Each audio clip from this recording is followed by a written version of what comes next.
Bom dia, boa noite, boa tarde, seja lá a hora que você estiver ouvindo. Eu sou a Marie e esse é o podcast Feminismo e Marxismo do Esquerda Diário e do Pão e Rosa.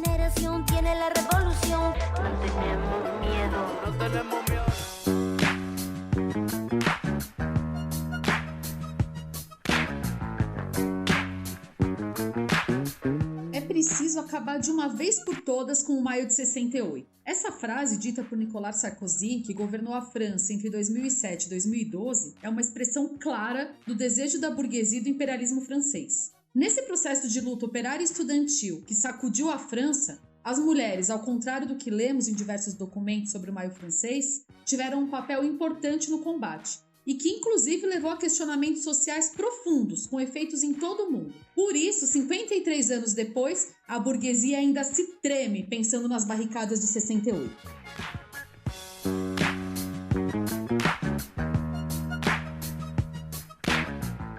Para falar sobre esse tema acalorado e atual, nós estamos aqui hoje com duas militantes da Juventude Faísca, que são jovens professoras e estudantes. A Marie, que é estudante da Universidade Federal do Rio Grande do Norte. Dá um oi pra gente, Marie. Oi, gente. Muito feliz de estar aqui. Muito obrigada pelo convite. E estamos aqui também com a Mari Duarte, que é parte da gestão do KPPF da USP. Dá um oi pra gente, Mari. Oi, gente. Muito feliz de estar aqui também. A gente sempre escuta dizer que o Maio de 68 era uma luta por uma utopia. Mas, gente, em pleno século XXI, quando a gente vê níveis brutais de exploração do trabalho humano, destruição do planeta, milhões de mortes por Covid, fica cada dia mais claro que o tópico é encontrar felicidade e futuro no mundo capitalista. Em maio de 68, tinham ao redor de 7 milhões de trabalhadores mobilizados, tomando fábricas e até sequestrando os donos das fábricas. As mulheres foram parte central desse processo, tanto no movimento operário quanto na juventude. A consigna "tudo é político" expressava o questionamento profundo das relações sociais e sexuais, o papel da igreja, as normas como a heterossexualidade obrigatória, a monogamia e o papel reprodutivo destinado às mulheres. O Maio francês foi um impulso para todas essas questões que tomaram o mundo e preencheram combates como o de Stonewall, as frentes de liberação homossexual dos Estados Unidos e toda a segunda onda do feminismo. Sem contar que, em meio à luta de maio, surgiu a demanda do aborto legal e a solidariedade com as mulheres trabalhadoras. Esse debate histórico do Maio de 68 é extremamente atual, já que em todo o mundo a gente vê levantes populares contra os governos e regimes políticos, e na França contemporânea a gente encara uma realidade do surgimento nos últimos anos de uma nova geração de militantes operários e da juventude, que vem lutando de maneira constante desde 2016. Ai, gente, acho que eu tô apaixonada pelo Maio francês e pela possibilidade de uma perspectiva revolucionária para a França atual, e aí eu acabo querendo falar de tudo. Mas pra gente começar de verdade esse episódio, eu passo a palavra para Marie, que vai contar mais em detalhes quais foram as origens do Maio francês. É com você, Marie. Ai, Maíra, a gente tá dividindo essa paixão, viu? Então, gente, eu acho que para poder debater o Maio francês é importante partir de que a gente reivindica o legado, onde o fator operário foi determinante para o papel que o movimento estudantil cumpriu e pudesse ter toda essa potencialidade sobre a qual a gente vai falar, irredutivelmente anti-imperialista e antirracista. Acho que, para começar, é bom a gente abordar 3 aspectos centrais da situação internacional, né? O primeiro é que, em 1968, se começa a sentir o começo do fim do boom do pós-guerra. Em cima de toda a destruição da espoliação capitalista da Segunda Guerra Mundial, existia um ciclo de crescimento econômico que garantiu um equilíbrio parcial para essa burguesia em um globo dividido. Inclusive, nesse momento, o ensino superior, que antes estava completamente exclusivo a uma pequeníssima capa da sociedade, se expandiu, fazendo com que estudantes de origem imigrante e filhos da classe trabalhadora tivessem uma presença mínima nas universidades. Combinado a isso, o mundo estava dividido. A União Soviética, burocratizada, dividia com o imperialismo estadunidense e europeu o mundo em zonas de influência, em base aos acordos de Yalta e Potsdam de 23 anos antes, quando Churchill, Roosevelt e Stalin, e companhias, buscaram garantir a estabilidade de ambos, o que possibilitou um desenvolvimento inédito, inclusive da própria burocracia. Tinham acontecido revoluções na China e na Indochina, encabeçadas por partidos stalinistas que derrotaram a burguesia ao comandar exércitos de base camponesa, uma estratégia diferente da Revolução Russa. Esses partidos eles expropriaram a burguesia e planificaram a economia com o poder não nas mãos da classe trabalhadora e dos seus organismos democráticos, mas desses partidos burocratizados, que mesmo antes de 68, como na Polônia em 1964, reprimiam estudantes que declaravam querer seguir lutando para poder construir de fato o socialismo na Polônia em bases democráticas. Ou seja, as intenções desses setores já estavam bem evidentes, né? O terceiro elemento era a influência internacional no movimento estudantil. É bem impressionante, assim, o Jean-Baptiste Thomas, ele tem um artigo que chama Este é só o começo, continuemos na luta, que foi publicado na Argentina num livro que chama Quando Operários e Estudantes Desafiaram o Poder, pelas edições IPS. Infelizmente não tem ainda em português. Mas, assim, ele descreve que tinha uma verdadeira fixação dos estudantes em relação à China, à Indochina, à Argélia, e que se conectava tanto à entrada nas universidades de filhos de imigrantes que viam a crise econômica que se avizinhava, com o fato de que não se sabia que não tinha grandes perspectivas mesmo com o diploma na mão, em quesito de emprego e tudo mais. Bem semelhante com a nossa realidade, né? Bom, nesse artigo, ele expõe o processo que dá as bases para o Maio francês. E estão colocadas duas datas emblemáticas em março, né? O dia 20 de março, quando uma manifestação de 300 ativistas de um comitê que chamava Vietnã Nacional quebram um vidro de uma agência bancária estadunidense, a American Express, e são brutalmente reprimidos. Em seguida, acontece a ocupação de Nanterre no dia 22 de março e é publicado o Manifesto dos 142, que fazia inclusive referência ao manifesto anterior em defesa da Argélia, numa forte organização da vanguarda, da juventude. Anterior a isso, em janeiro de 1967, inclusive, começou uma maior ofensiva dos Estados Unidos contra o Vietnã. Em março e abril acontecem greves de estaleiros, metalúrgicos e uma particular de 20 dias em Ain com uma forte presença imigrante. Em junho acontece a Guerra dos 6 Dias contra o povo palestino. Em junho também uma revolta de mais de 20 dias dos Panteras Negras dos Estados Unidos. Em agosto, jornadas de luta contra a reforma social que dividiria os direitos por categoria. Em outubro ocorrem manifestações em Londres, Paris, Berlim, Roma, Oslo, Amsterdã e Tóquio contra a guerra no Vietnã. Gente, ó, vejam que processo brutal internacional anti-imperialista que estava colocado. Em dezembro, ainda de 1967, 10 mil estudantes tomam as ruas da França. Janeiro, já de 1968, começa com greves operárias e organização secundarista. Fevereiro segue com manifestações massivas em Berlim de solidariedade com o Vietnã. Março entra com greves metalúrgicas em Marseille. Esses acontecimentos de março, que eu já coloquei, eles são seguidos pelo assassinato do Martin Luther King e um atentado a um dirigente estudantil alemão, com manifestação solidária rumo ao bairro Latino em Paris. E em maio, o 1º de maio, uma das primeiras greves, manifestações com autorização para acontecer, começa com 100 mil pessoas em ato. Não, realmente é muito brutal ver o nível de mobilização internacional que estava colocado naquele momento, né? E, na verdade, eu acho que é impressionante mesmo estudar e debater sobre esse processo tão profundo que mostrou justamente a potência revolucionária da aliança entre os trabalhadores e a juventude, né? Inclusive, recentemente eu tive o prazer de participar de uma das aulas do minicurso que a gente lançou pelo campus virtual do Esquerda Diário, justamente sobre 1968 e o movimento estudantil, e vir falar aqui sobre esse tema é incrível mesmo. Eu recomendo, inclusive, para todo mundo se inscrever nesse curso porque tá muito bom. Mas então, eu acho que é muito importante essa primeira retomada que a Marie fez do cenário internacional pra gente entender o que estava rolando, né? Na França, o movimento operário ele já vinha de alguns processos importantes, né, de mobilização dos trabalhadores, desde meados, né, de 1967, em que se expressaram greves mais pontuais, mas que já expressavam uma força bastante impressionante.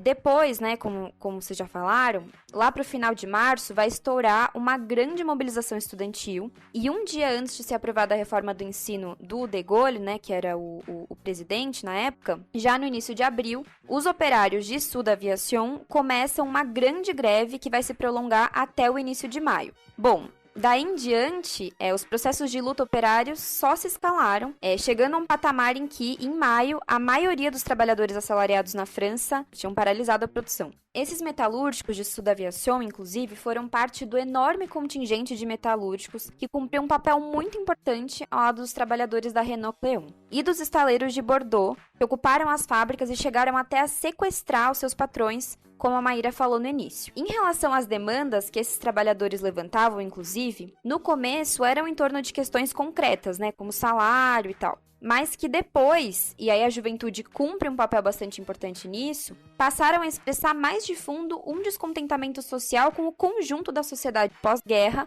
que tinha se estabelecido na França, que com a crise mais profunda passa a ser intensamente questionada. Do ponto de vista da juventude, e aí também dando destaque para as mulheres, né, as jovens estudantes que se rebelaram naquele processo, no final de março, como a Marie colocou, explode um movimento bastante impressionante que ocupa a Universidade de Nanterre e depois se massifica contra a repressão do governo aos estudantes que tinham se manifestado, né? É muito chamativo quando a gente vai vendo, né, o decorrer dos acontecimentos, como o papel que a explosão da luta estudantil cumpriu para contaminar o movimento operário, assim. Naquele momento, inclusive, os estudantes vinham de uma ruptura na UNEF, né, que é a União Nacional dos Estudantes da França, da sua direção com o Partido Comunista Francês, stalinista, e essa ruptura foi parte fundamental do que possibilitou, tanto do ponto de vista da sua organização, um avanço gigante, mas também do nível muito avançado das demandas que o movimento estudantil passou a levantar, que questionavam mais de fundo a exploração capitalista. Justamente a partir de entender que a universidade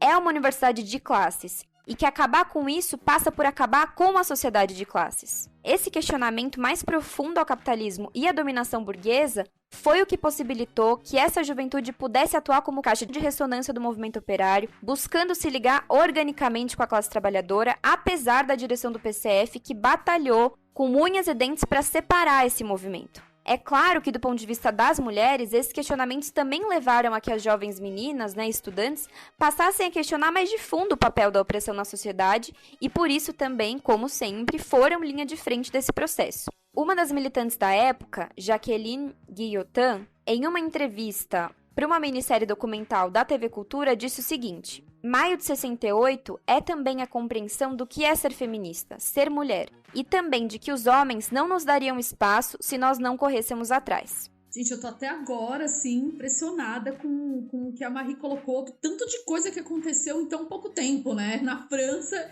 e no mundo, assim, naquele momento. Então, eu acho que é muito louco, assim, a gente pensar como não tem, assim, muito como entender o próprio Maio francês se a gente não percebe que foi um processo internacional, né? Inclusive de caráter internacionalista e que também teve impacto aqui na América Latina, né? A gente vivenciou na América Latina nesse momento uma situação revolucionária com impactos muito grandes, assim, né? Por exemplo, frente ao massacre que aconteceu em Tlatelolco, no México, em 68, e o Cordobaço, na Argentina, em 69, justamente contra a ditadura que estava colocada naquele país, né, a ditadura de Onganía. Em 68, no México, após 2 meses de greve e dias antes do início das Olimpíadas que aconteceram no país, o Conselho Nacional de Greve dos Estudantes convocaram uma enorme mobilização durante o governo do Partido Revolucionário Institucional, que é o PRI. Tanto o Exército como a Direção de Segurança, assim como os infiltrados, que eram conhecidos como luvas brancas, porque eles usavam luvas brancas para serem reconhecidos pela polícia como colaboradores do governo, realizaram um verdadeiro massacre. Uns 300 foram assassinados, 700 feridos e mais de 5.000 detidos, isso no México. Na Argentina, na cidade de Córdoba, em maio de 69, existiu assim uma semi-insurreição numa cidade operária que colocou em xeque a presidência justamente ditatorial que tinha naquele momento, que combinava uma política nacionalista reacionária de direita com uma economia liberal. A unidade operária estudantil gerou uma relevante luta de rua que só o exército conseguiu controlar. E no Brasil, assim, né, como é bom lembrar, em 68 foi instituído o AI-5, né, que endureceu ainda mais a ditadura brasileira. E esse endurecimento ele estava ligado às lutas francesas e também aos levantes latino-americanos. O medo da unidade entre operários e estudantes estava colocado nos militares e nos poderosos brasileiros, e os combates que foram travados no Brasil só não foram mais fortes pela política das direções do movimento de massas, tendo em conta a direção stalinista do PCB, que tinha uma estratégia que era baseada na guerrilha e não na hegemonia da classe trabalhadora, que nesse momento aqui no Brasil, gente, dava mostras contundentes da sua força, com greves enormes, como foram as greves que aconteceram em Osasco e em Contagem. Pois é, Má. E anteriormente, no pré-64 no Brasil, eles cumpriam o papel de desarticular a forte luta que existia no campo no Brasil. Essa lógica de adaptação à burguesia do stalinismo foi fatal para o maio francês, porque frente ao gigantesco processo de greves, ocupações de fábricas e unificação real entre jovens estudantes e operários, como a Maga inclusive já colocou, o stalinismo atuou conscientemente para buscar isolar o movimento operário do movimento estudantil, fazendo distintos tipos de tática no decorrer do processo, para ir se readequando. Tipo assim, no dia 3 de maio, no jornal do PC, que chamava A Humanidade, ao mesmo tempo que estavam acontecendo manifestações de solidariedade da Universidade de Nanterre para a Sorbonne contra a repressão estatal, os stalinistas tinham a pachorra de atacar os manifestantes que estavam se enfrentando com as forças repressivas, chamando de grupelhos esquerdistas. Inclusive, o próprio Daniel Ben Said afirma que o PC alimentava um discurso de sentimento de desconfiança contra os estudantes pequeno-burgueses, sob a alegação mesmo de até provocação policial, de que eram pequeno-burgueses que estavam lá para desfazer o movimento operário, uma coisa absurda. A questão é que o movimento era tão grande que poucos dias depois, numa manifestação de mais de 40 mil estudantes e jovens operários, que tinha inclusive no meio dela a bandeira da Comuna de Paris, os deputados do PC até tentaram se colocar como direção da marcha, mas foram repudiados naquele momento. E foram obrigados a começar a denunciar o governo e a repressão, preparando, na verdade, de fundo, um papel de colete salva-vidas, que iam cumprir do próprio regime francês. Enfim, 4 dias depois acontece a Noite das Barricadas, com mais de 60 barricadas erguidas por Paris. A força disso impõe o chamado a uma greve geral pelas centrais sindicais para a segunda-feira seguinte, encurralando o governo completamente e começando a oferecer medidas que não conseguiam convencer os estudantes, que estavam muito fortalecidos por essa conquista. E a gente lê sobre o processo, assim, fica chocada, porque você vai imaginando que em seguida começam ocupações de fábricas e estudantes que chegam para os operários e dizem: trabalhadores, tomem das nossas frágeis mãos as bandeiras da revolução social, confiando na força da classe operária. Gente, sinceramente, eu não sei nem pronunciar o nome de todas as fábricas que estavam ocupadas, ou com greves, com sequestros, inclusive, porque eram 15 mil, 77 mil, 80 mil operários do carvão, das ferrovias. E a burocracia da CGT, Central Sindical, dirigida pelo PC stalinista, estava como? Estava buscando se relocalizar no movimento operário, que tinha confiança nela, mas elas estavam denunciando e rechaçando qualquer suposta intromissão externa. Ou seja, estava rechaçando a aliança com o movimento estudantil combativo. É tão escandaloso que os estudantes eles chegavam a fazer pedidos formais de permissão para se integrar às manifestações da CGT para estar junto com os trabalhadores e eram rechaçados pela direção. E começam as negociações, né, que ficam conhecidas como as negociações de Grenelle, com a CGT, a CFDT, a FO, CFTC, CGC, todos esses setores de centrais sindicais, que inclusive a CGT tinha uma suposta defesa de governo popular, que depois vira como a luta pelas reivindicações apenas justas. Basicamente o que acontece é que o PC resolve trocar as ruas pelas eleições e abre as portas com tudo, para a repressão estatal e para a repressão patronal. Justamente por conta da inexistência de um partido revolucionário que fosse enraizado na classe trabalhadora, pouco a pouco as greves vão sendo derrotadas. Naquele momento também se mostrou como as revoltas, que atingem um máximo de pressão ao regime burguês, precisam desse fator consciente de um partido revolucionário para poderem se transformar em revoluções, como a gente viu inclusive em menor escala em 2019. Bom, naquele momento na França, em 1968, 2 meses depois dessas traições, em agosto, as forças do Pacto de Varsóvia ocupam a Tchecoslováquia para asfixiar a Primavera de Praga. O stalinismo prestando-se ao seu papel, né, diretamente, como definiu Trotsky, organizador de derrotas. Nossa, gente, é muito revoltante ver o papel que o stalinismo cumpriu naquele momento, frente à potência que tinha esse processo e essa aliança, assim. É realmente revoltante estudar e entender o que aconteceu. Mas, enfim, uma coisa que eu queria retomar, na verdade, e que já ficou claro, né, por tudo que foi dito aqui, é justamente como todo esse processo foi extremamente subversivo em seu conjunto, né? Como a gente já falou várias vezes, questionou a sociedade capitalista pela raiz e não tinha como isso não impactar em questionamentos ideológicos e culturais e das relações, né? Isso não foi o centro do processo, né? E foi ter, inclusive, a sua expressão mais fortemente algum tempo depois, o que a gente pôde ver pela própria revolta de Stonewall, que tem, inclusive, um podcast dedicado, né, a falar sobre.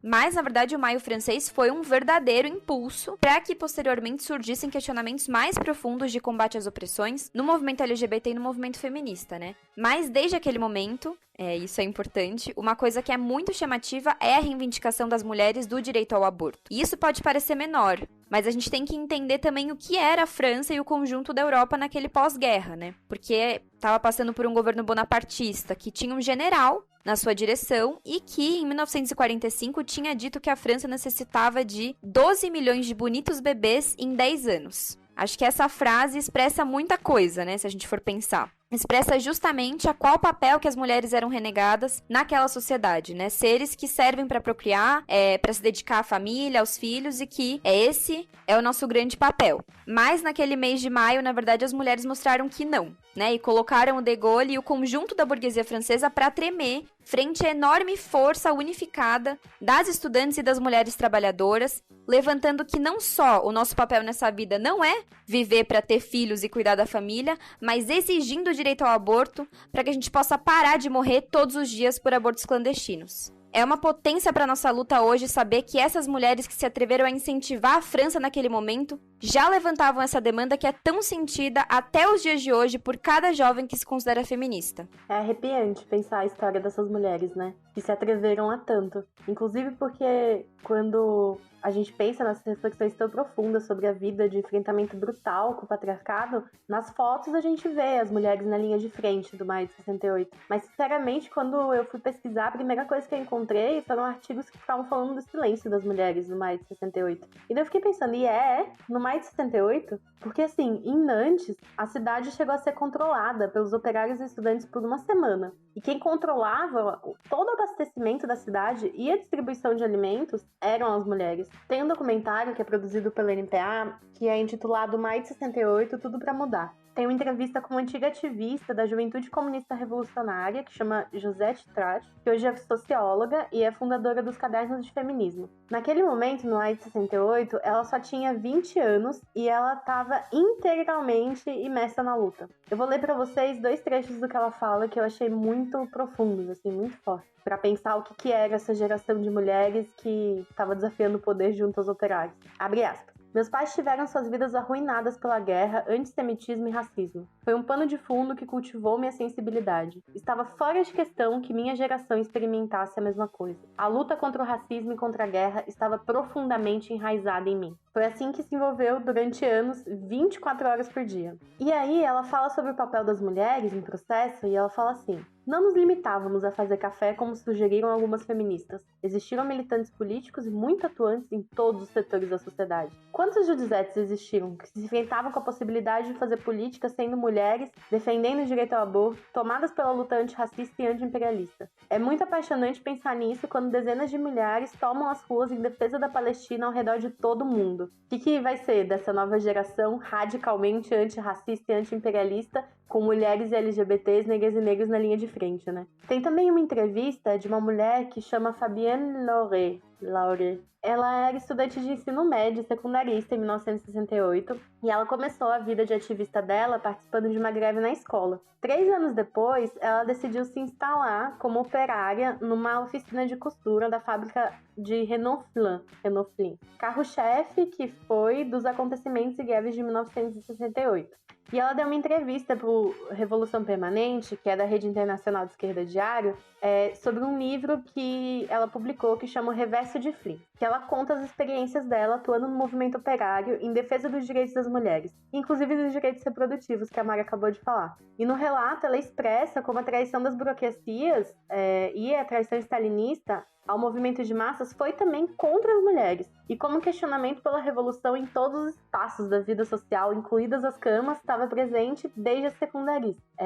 Ela coloca isso bem fortemente, assim. Vou ler um trechinho também para vocês na entrevista dela. Abre aspas. Ainda que nos acordos de Grenelle não houvesse uma única mulher, foi a partir de 1968 que se iniciou o desenvolvimento dos movimentos feministas como MLF em 1970. O gatilho no meio estudantil foi a questão das relações. Em Nanterre, na época do 22 de março, discutíamos a liberdade de irmos para o quarto uns dos outros. No ensino médio, esbarramos em uma moralidade retrógrada que nos obrigava a vestir saias e nos proibia de usar maquiagem ou salto. Em Flins, a nossa intervenção política como parte de um grupo de mulheres em Le Meureux pôs em causa a dupla jornada de trabalho na fábrica e em casa, particularmente difícil quando trabalhávamos 2 vezes 8 horas. Nossa participação na luta pelo direito à anticoncepção e ao aborto. Até mesmo as acadêmicas que dizem que as mulheres não tinham papel, admitem que elas liam Louise Michel. E sem dúvida, as mulheres de 68 expressaram com força a reflexão de que há de se ter cuidado quando as mulheres se sentem enojadas pelo que as cerca, porque buscaram ser parteiras de um novo mundo, né?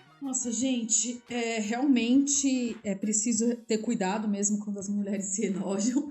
Mas mais do que isso, é preciso pensar como esse processo foi importante e como as lições estão muito atuais, né? Tipo, de todo o Maio Francês, como a gente está discorrendo aqui, como eu já falei lá no início. Porque assim, pensando a França de hoje, a gente vê assim que nos últimos 5 anos se desenvolveram lutas muito interessantes. Em 2016 foi contra a lei trabalhista. Em 2018 teve processo contra a reforma ferroviária e a seleção universitária, além da revolta que ficou conhecida no mundo inteiro, que foi entre 1900, olha eu a louca, entre 2018 e 2019, que foi a luta, né, o movimento dos coletes amarelos. Entre 19 e 2020 foi o movimento contra a reforma da Previdência e a histórica greve dos setores dos transportes. Junto com isso, teve uma retomada de lutas em diversos setores, como nas universidades e na educação de conjunto. Sem contar a revolta na refinaria de Grampuí no ano passado, em meio à pandemia.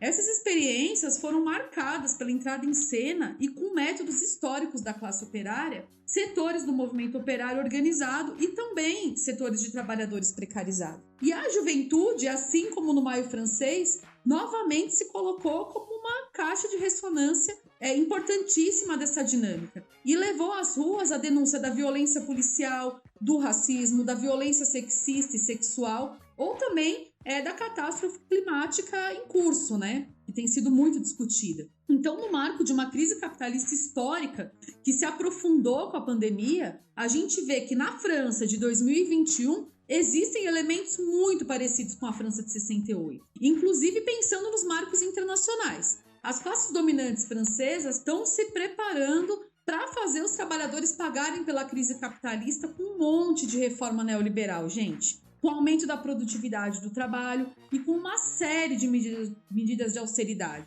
Então, hoje, mais do que nunca, é preciso pensar em um projeto político que seja capaz de defender os interesses dos trabalhadores com uma estratégia para vencer. Inclusive, eu aproveito, esse momento para chamar todo mundo aí para ouvir o episódio 49 do podcast internacional do Esquerda Diário, com a participação da Diana Assunção, que é a nossa âncora aqui nesse podcast, que é justamente sobre o processo francês na atualidade. A gente está falando brevemente de algumas coisas e aí nesse podcast a gente tenta aprofundar. Mas assim, para voltar aqui no nosso tema, a gente faz esse resgate de tudo que aconteceu em 68, pensando justamente no papel das burocracias sindicais daquele momento e que se fazem presentes na atualidade. Já que a esquerda, que se diz revolucionária na França, por exemplo, quer justamente levar à frente um projeto de conciliação. Está buscando se unificar com a esquerda tradicional, buscando um candidato comum para as eleições presidenciais, com aquele papo que precisa ser alguém para derrotar a direita,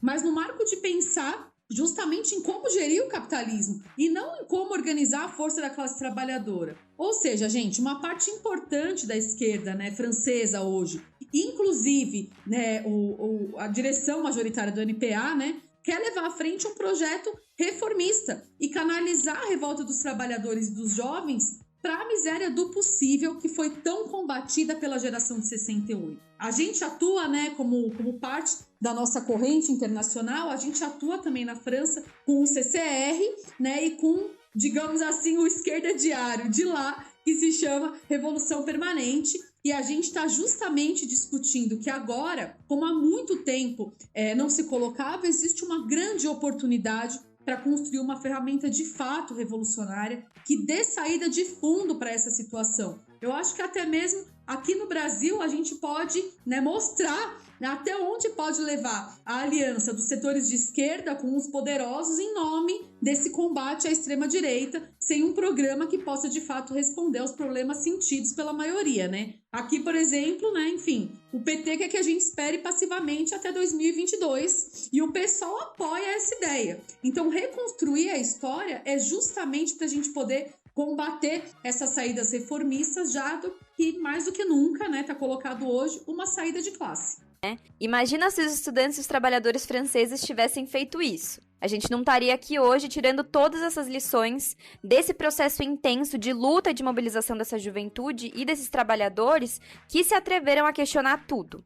Eu acho que retomar isso é muito fundamental para a gente se apoiar para enfrentar tudo que a gente está vendo hoje. Porque a verdade é que, historicamente, o movimento estudantil cumpre um papel de caixa de ressonância das contradições sociais do capitalismo. E isso é muito importante para todos aqueles que se propõem a lutar contra esse sistema. Porque essa potência dos estudantes, das mulheres e da juventude de conjunto, que não carregam consigo o peso das derrotas, pode ser uma peça-chave e fundamental para conseguir contagiar a única classe que pode transformar a sociedade de conjunto, a classe trabalhadora, que é cada dia mais feminina. A gente viu como a luta dos estudantes da França teve o seu início também contra as reformas universitárias que o de Gaulle queria aprovar. A questão é que ele também atacava os trabalhadores com a reforma da Previdência, e quando ambos esses setores se deram conta de que o inimigo era o mesmo e que para solucionar cada uma das demandas estudantis era vital a ligação na luta com aqueles que podiam questionar mais profundamente o poder, aí a burguesia ficou realmente com medo.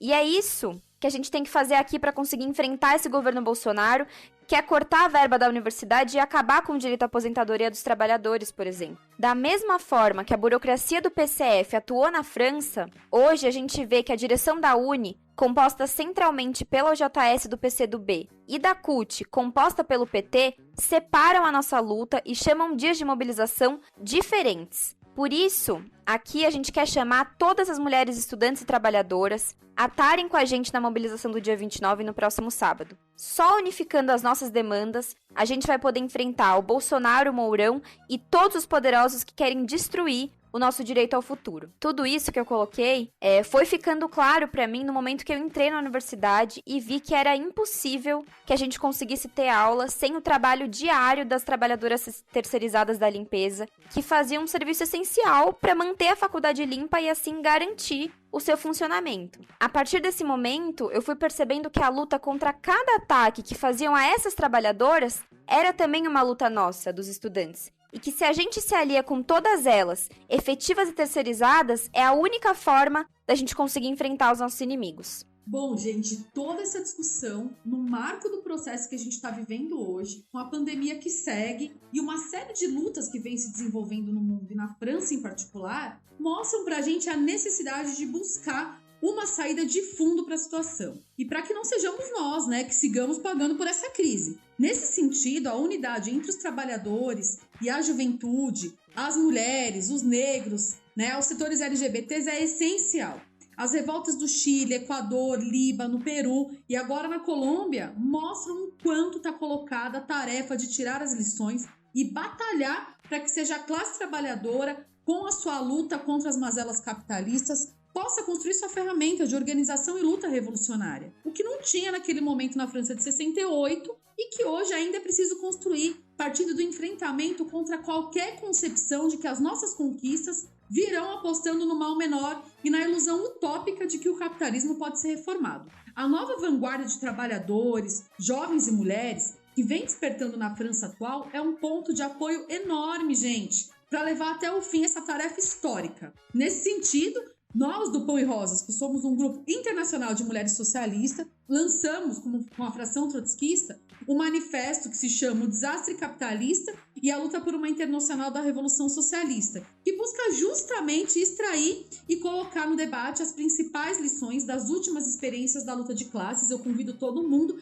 a conhecer esse manifesto, só pegar lá no Esquerda Diário. O antirracismo e o antiimperialismo demarcado naquela juventude de 68, se faz sentir quando centenas de milhares tomam as ruas em defesa do povo palestino e no maior movimento social da história dos Estados Unidos, que é o Black Lives Matter. A linha de frente são as mulheres, e para essa classe trabalhadora multirracial está colocada essa gigantesca e apaixonante tarefa histórica.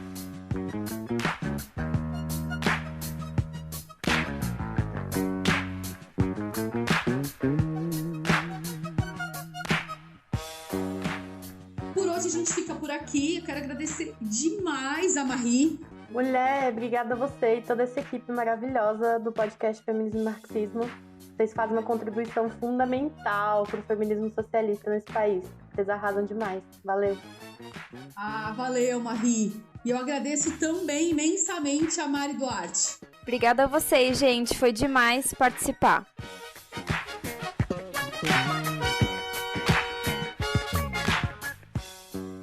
Como entoavam as ruas francesas em 68, nós queremos mudar a vida e transformar a sociedade, até porque não somos robôs nem escravos. É isso, pessoal. Curtam e compartilhem.